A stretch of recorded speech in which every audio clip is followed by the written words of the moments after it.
Hey, what's up, folks? Welcome back to On Texas Football. I'm lifetime Longhorn Rod Babers. Pleased to be joined by my good friend and esteemed colleague, my man Jeff Howe. We're going to get into a conversation that is starting to happen nationwide now, is the development and the progression of Arch Manning in the second half of the season, maybe the last 4 or 5 games, depending on what timeline you're looking at.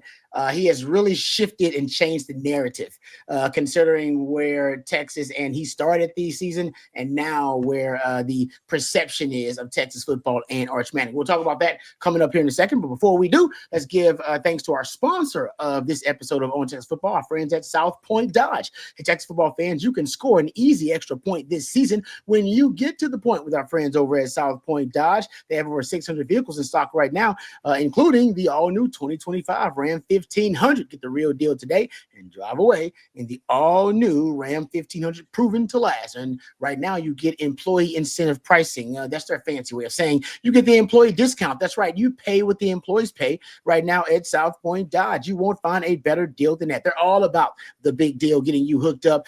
So score big today. Go see them off I-35 in South Austin, or you can go online at southpointdodge.com. Whether you need a car, truck, trade-in, something new, something used, our friends at South Point Dodge pride themselves on being Austin's automotive everything. So check them out today at southpointdodge.com.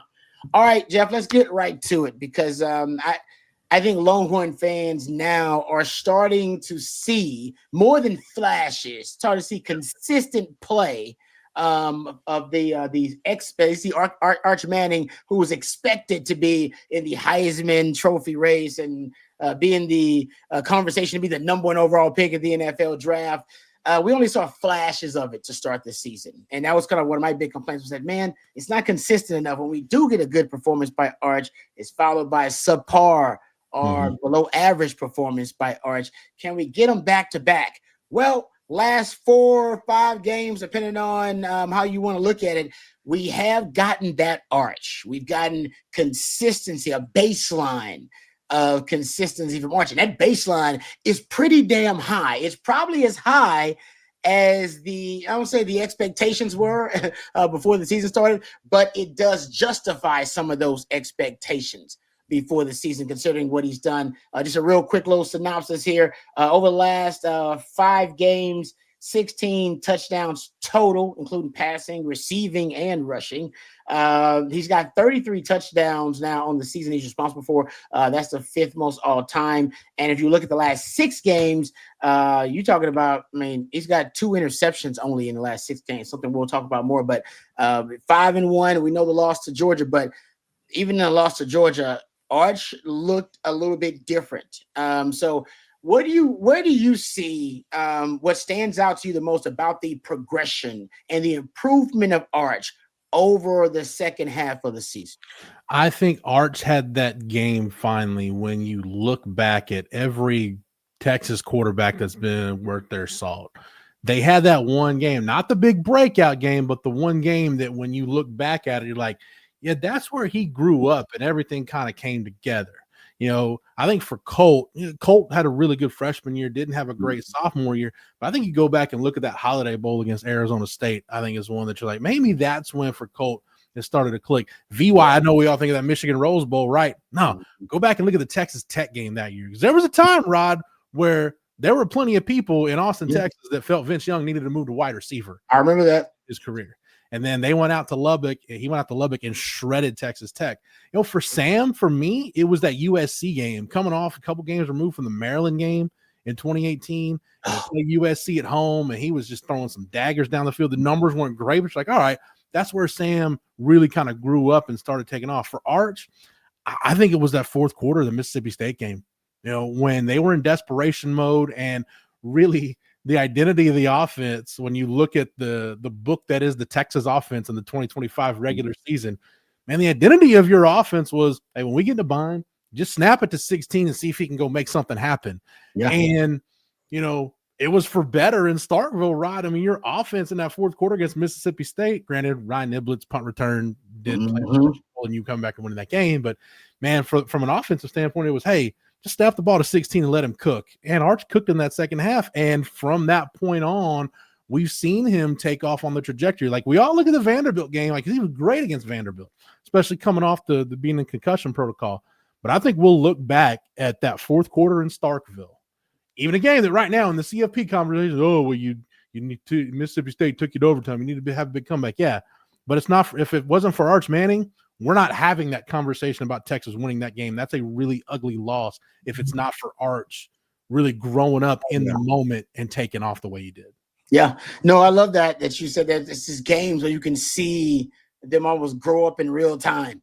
You're right. That Mississippi State, that fourth quarter when Texas is down and that offense goes into desperation mode, you start to see why there were expectations of him being arguably just the best player coming out in the draft and the best player in college football. Somewhere I want to start, though, is where I've seen just a ton of improvement that's undeniable is just decision-making overall. And I look at turnovers is kind of one of the, obviously, that's one of the areas you look at when it comes to decision-making for quarterbacks. 7 interceptions in 2025, but only 2 of those since week 7. And by the way, even those 2 interceptions, go one versus Mississippi State. I went back and looked at them. I was like, oh, it was that one to Parker Livingston that went right off his hands. Now, it would have been a hell of a catch. Now, Parker Livingston, it is not an insult to him. That would have been just an elite, extraordinary catch. But I think he actually could have made the catch. I've seen because how long and range he is. I think he could have made the catch. He didn't. It went off his hands, but the ball was on the money. Yeah, the ball was where it needed to be. It went off his hands, and then the cornerback from Mississippi State got the pick. Was it Kelly Jones? Is his name? Yeah, that dude. He's some. Yeah. We start talking draft stuff. But anyway, that was one. And then the other one was the Georgia game. Remember, we thought there probably could have been a pass interference called or a holding called because the DB kind of grabbed to DeAndre Moore, grabbed him a little bit, kept him from at least being able to obstruct the path of the football, and then the defender comes away for Georgia with the interception. But that's your only 2, and those are some that you could argue like, hey, that ain't all on Arch, like that's. Right. Some that the other players have to share that. But those are his only 2 interceptions. I went back and looked at turnover-worthy play rate. How about this stat from Pro Football Focus? 6.9% turnover-worthy play rate in the first 7 weeks of the season for Arch. If you go look at the last 6 games, less than 1%. No. How about this? In the last 6 games, he has 0 turnover-worthy plays. All right. I want to say in like 5 of the last 6 games. I'm not making that up. He had 2 versus Georgia. And that ended up with a 4.2% turnover-worthy play rate. That's how good he's been in turnover-worthy plays. Like that is a hell of a stat.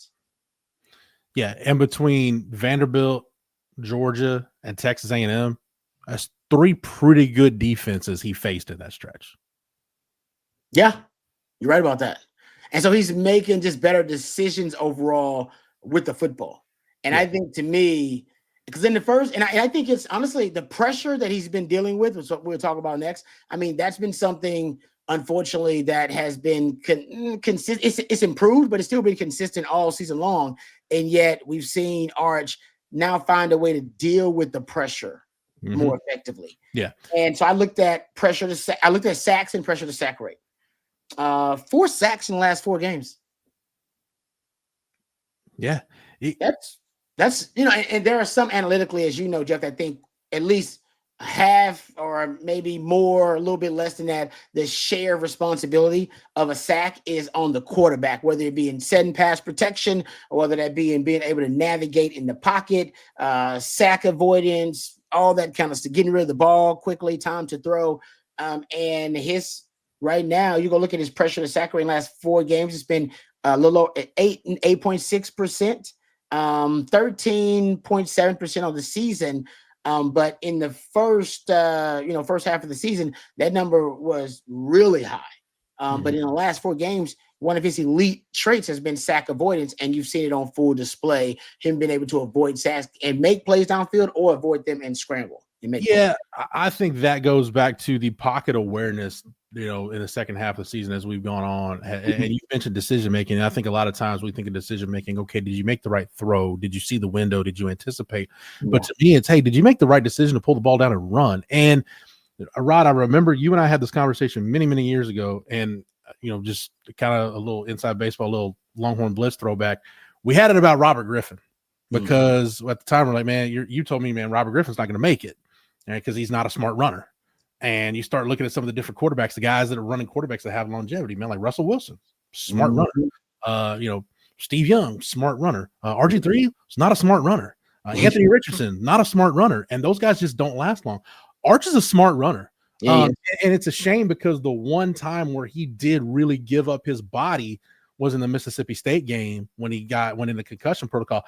But at that point in the game, you're in overtime. Like you kind of have to just lay it all on the line at that point. It's just unfortunate that it worked out for Arch that way, but he's a smart runner. Like you look at there was one time in the A&M game where I think it was one of the drive early where they settled for the Shipley field goal, and Arch was kind of rolling out, and he could have pulled it down and probably would have gotten close to first down. Yeah, he decided to throw it and kind of threw across his body, and it one-hopped it.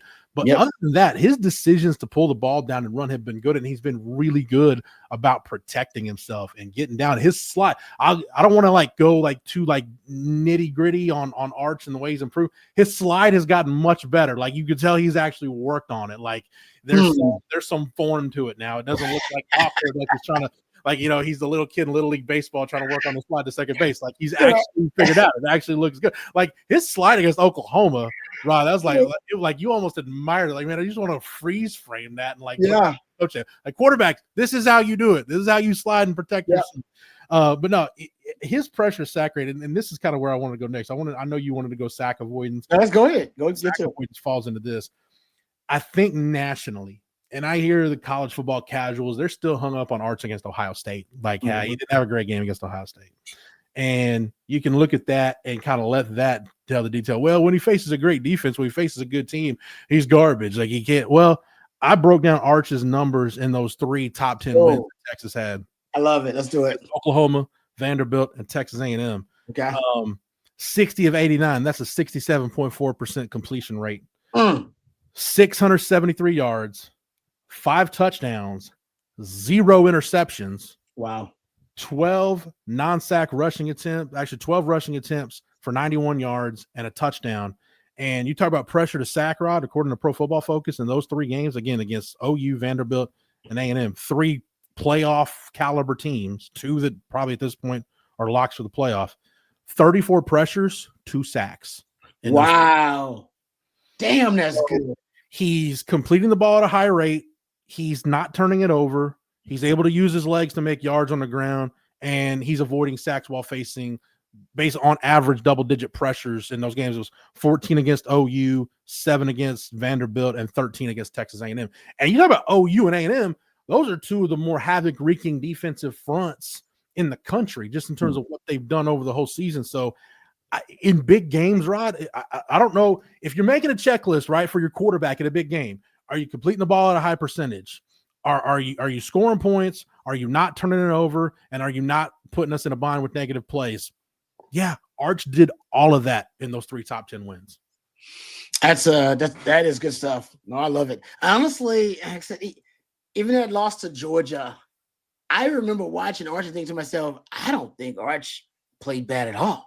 Considering the circumstance, I thought Arch actually played pretty well. Didn't get a lot of help, as we know, with the drops and penalties. And he still was under a lot of pressure because you're going up against the Georgia Bulldogs. I thought he played well in that game, considering top 10 matchup. And that Ohio State game, I think everybody, including Sark was a little off in that game. And, of course, Arch was off for 3.5 quarters. But, man, when he flashed late, he flashed.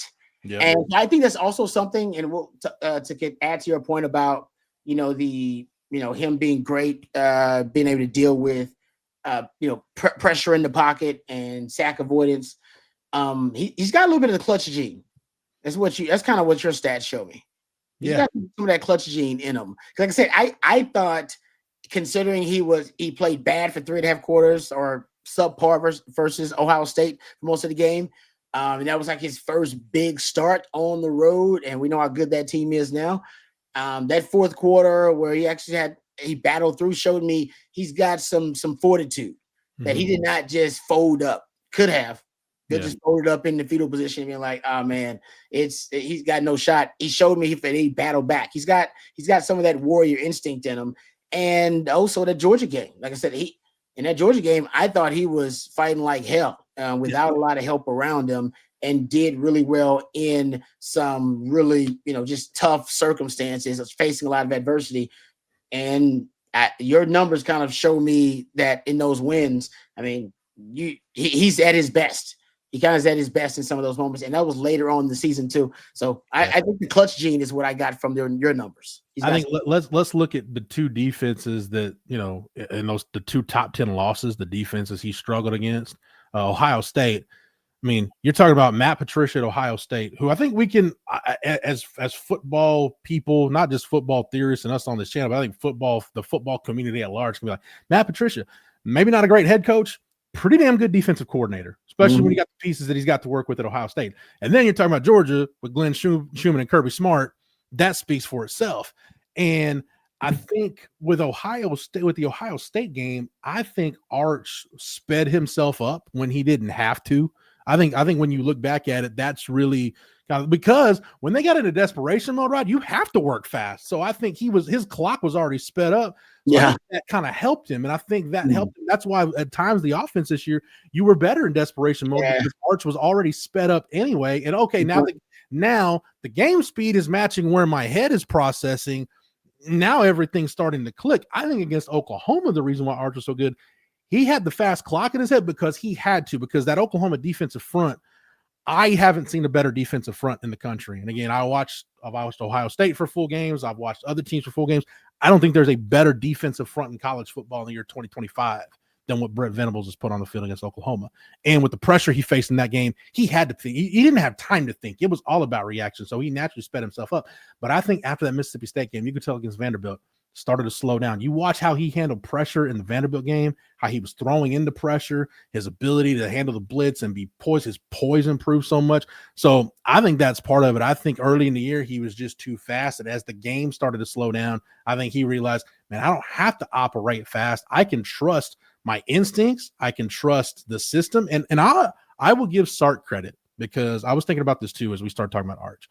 And again, I'm not saying Arch is going to be a Heisman winner and the number one overall pick, even though those are the expectations by the time he's out of Texas.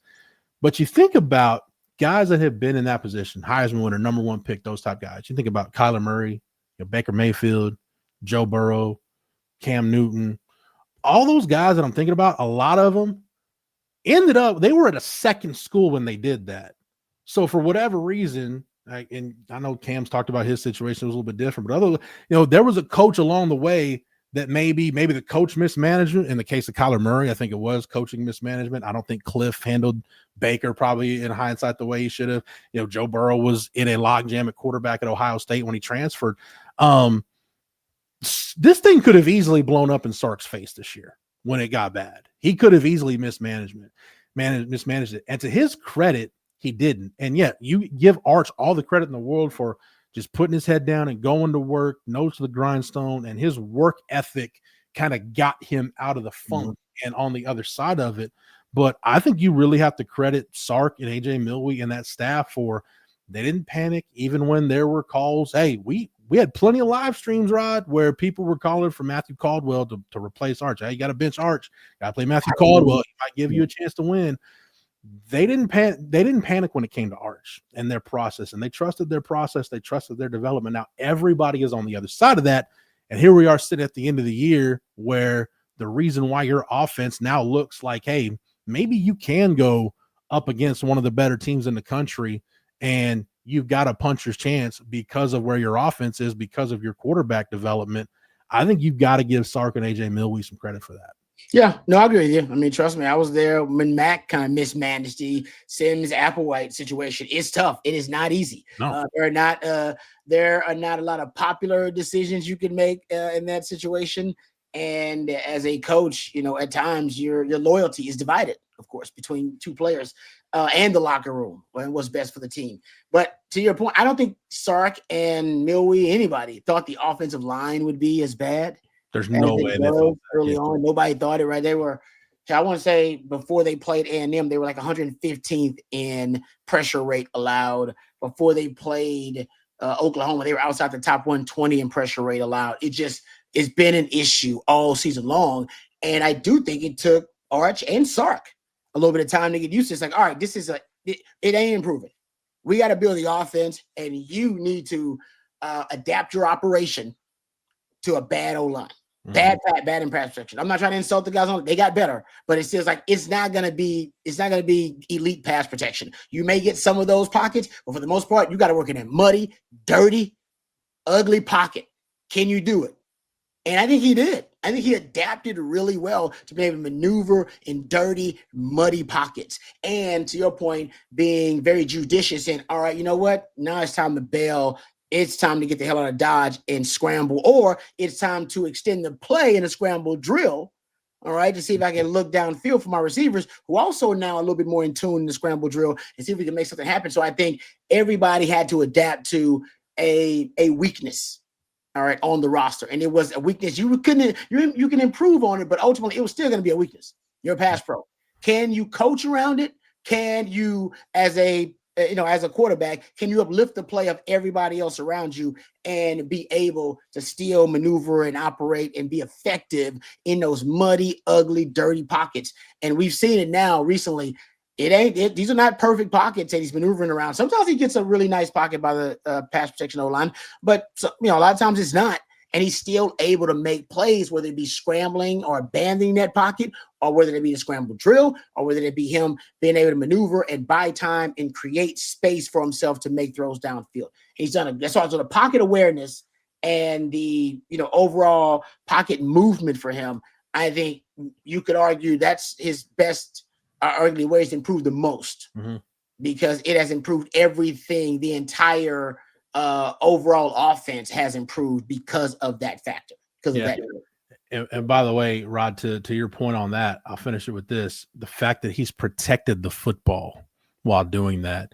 In the Big 12 days, we used to talk about how turnover margin was so big because, hey, that could mean one in an era of football where you're just having shootouts and defense is optional.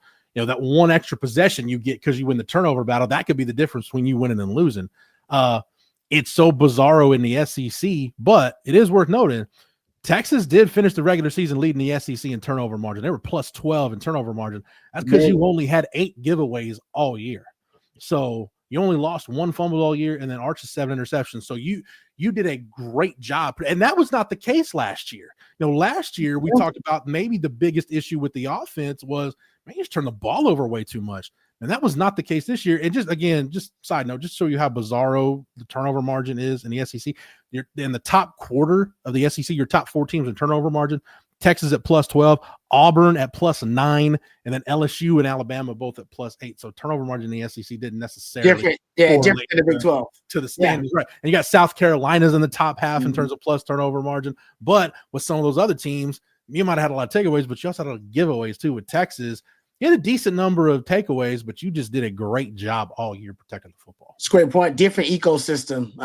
So kind of different rules of survival. Yeah. But to your point, though, I think Sark's adaptability to a weakness on the offense, the pass protection, was also, hey, we got to go to a short, higher percentage passing game. That also helps you take care of the football. Because these are higher percentage throws. These are safer throws rather than dropping back, holding on to the football and looking downfield for a lot of big vertical routes, allowing the pass rush to get there, and then your quarterback to throw under duress a lot, which are also passes that get intercepted and defenders get their hands on. So I think it all is kind of encompassing the decisions that help the team. And I'll give you this too. He made it through an entire season. Made it through an entire season, which is rare. I'm not on wood because it ain't officially done. But guys, how rare is that for a Texas quarterback? We talk about it all the time. Very rare the Texas quarterbacks make it starting and finishing every game. It just, and considering the O-line and how often he runs the ball too, To your point about him being a responsible runner, and that's a big part of what makes him, unique. And also, I'll point out, I think one of his other X-Men qualities we haven't brought up is he's great in just straight drop back situations. Pro Football Focus has him without RPOs, play action, pass, or screens. They got him as a top 10 offensive grade and a top 11 passing grade. He's really good on just butt naked drop backs, which helps you when you're down in games, multiple scores. Yeah. So you just have to abandon the running game. It also helps you on third and long situations where everybody knows, hey, he's going to drop back and throw the football. We're not going to play action pass here, no RPOs here. And he's good in those situations, which honestly Texas needs. So he's got a lot of, I think, I call X-Men qualities where they're just elite traits where you're talking about sack avoidance. His deep ball, I think, is still really, really good. 40% completion rate there, which is pretty high. Scramble drill, he's averaging 10 yards per play. Scramble drills versus powerful opponents this year, he's really good there. I think he's really good in straight dropbacks. But where he's improving are places where we didn't necessarily see him with X-Man qualities. Pocket awareness, pocket movement now really good. And I think overall, just decision-making, period. Early on in the season, decision-making wasn't great all the time. I think now it's been superb, actually, for like basically the last month of games for Texas. I said at the beginning of the year, the thing I was most excited about this team was to watch this young offense and Arch grow together to see where they'd be by the end of the year. And granted, the valleys, I think, at times were a lot lower than any of us thought they'd be, but as we end the regular season, and we'll see what happens with the postseason, but we start looking ahead to 26.